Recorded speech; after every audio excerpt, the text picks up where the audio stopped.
सनातन पर्व पर सवाल उठाना कितना आसान हो गया है। जब जिसका मन हुआ कुछ भी बोल देता है।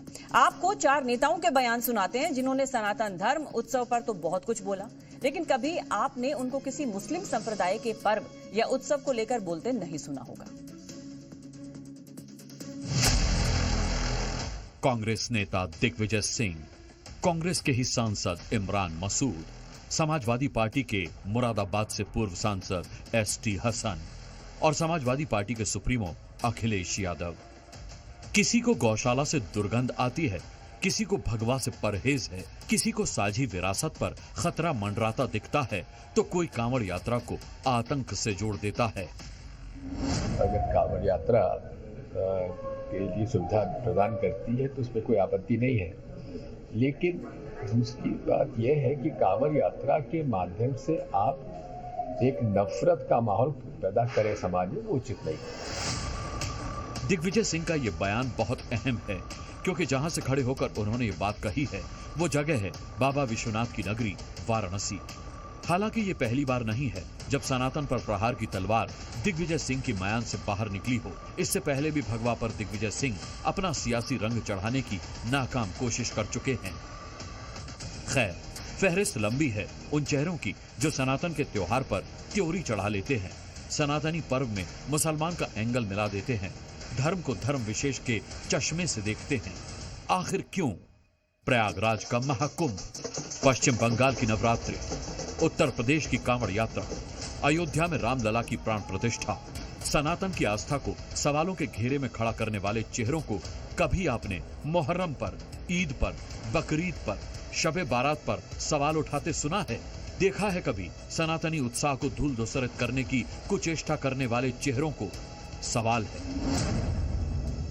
है मुसलमानों के त्योहार पर मौन क्यों और सनातन के पर्व पर फायर क्यों? राम हो या रहीम हो, संस्कृति किसी की बपौती नहीं है, समाज हाँक कर चलाए जाने वाली कोई इकाई नहीं है। फिर धार्मिक ओट में सरकार पर चोट के चक्कर में भेदभाव वाली दलील क्यों?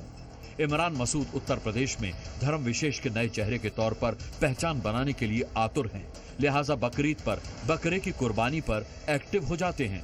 अब कांवड़ यात्रा के दौरान पहचान पूछे जाने पर बिटके हुए हैं। ये लोग असल में संस्कृति को, साझा विरासत को नष्ट करना चाहते हैं। भक्ति में सरोवर जो लोग आते हैं उनकी सेवा के अंदर सब लोग लगे रहते हैं। वो पूरा मुस्लिम बाहुल क्षेत्रों से गुजरते हैं, मुसलमान भी तमाम खड़े होकर के उनकी सेवा करने का काम करते हैं। इनको इससे भी परेशानी होती है। ये मोहब्बत का देश है, ये नफरत का देश नहीं है। पिछली बार भी इन्होंने कोशिश की थी, लोगों ने फेल कर दिया था, इस बार भी फेल कर देंगे। सियासी तराजू पर तोलकर सनातनी त्योहार पर बयानबाजी करने वाली ब्रिगेड को चस्का लग चुका है। त्योहार के दौरान नफरती तत्व एक्टिव हों, विवाद बढ़े, मुद्दा तूल पकड़े, तुलना हिंदू बनाम मुसलमान की हो, सामाजिक सौहार्द का ताना बाना मिट्टी में मिले, बस अपनी राजनीति चमके।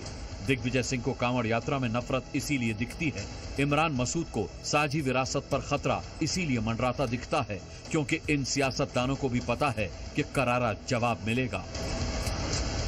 ये सनातन धर्म विरोधी हैं और दिग्विजय सिंह पहले भी भगवा आतंकवाद कह चुके हैं।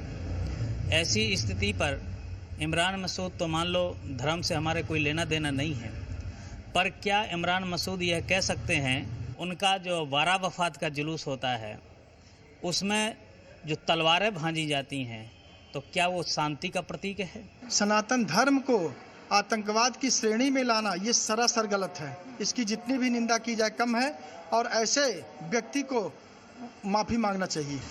2027 की यूपी विधानसभा चुनाव की बिसात पर धर्म और धार्मिक त्योहार बारूद की तरह जले, लिहाजा गौर कीजिएगा, ये सनातन विरोधी ब्रिगेड चुनिंदा वक्त पर ही एक्टिव होता है। कांवड़ यात्रा के रूट पर शराब बिके, मांस की दुकानें खुली रहें, थूक जिहादियों के खिलाफ कोई एक्शन न हो, किसी से ये नहीं पूछा जाए कि ये दुकान किसकी है, फल बेचने वाला डिजिटली पैसा अपने नाम पर ट्रांसफर कराए लेकिन अपने नाम की प्लेट न लगाए। इन सवालों पर सियासी सवाल उठाने वाले क्या बताएंगे? शिव भक्त कांवड़ लेकर श्रद्धा से सराबोर किसी मीट की दुकान के सामने से, किसी शराब की दुकान के सामने से गुजरें, उस वक्त उनकी मानसिक स्थिति कैसी होती होगी? ब्यूरो रिपोर्ट, जी मीडिया।